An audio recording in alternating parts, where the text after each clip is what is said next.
Сегодня республика празднует День государственного флага Российской Федерации. Проводятся выставки, концерты, танцевальные и молодежные акции. На празднике побывал наш корреспондент.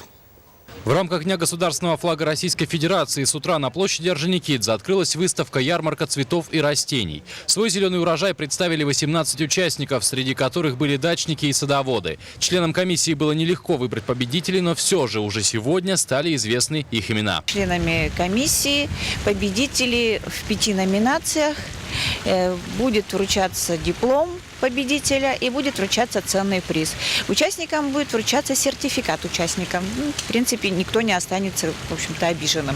Среди участников были и пенсионеры. Евросиня Скоробогата на протяжении 10 лет выращивает различные цветы. Номинация небольшая у меня. Герани, фиалки. Герани очень люблю и разных видов. Около 40 видов у меня гераний. Сегодня герани у меня в номинации. Вот больше всего и фиалочки есть. К торжеству, посвященному Дню флага Российской Федерации, площадь Ленина празднично оформили.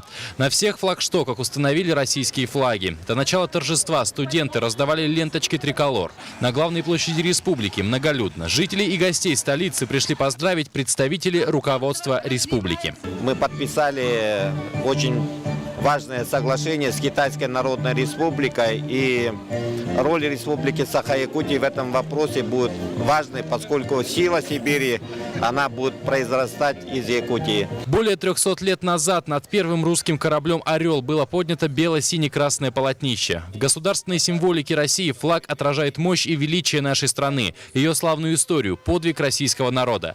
На площади зазвучал гимн Российской Федерации. Молодежь вынесла огромное полотнище триколор, символ своего государства. Всем добра, здоровья, счастья. Почаще собираться в этот праздник и организовывать еще все лучше.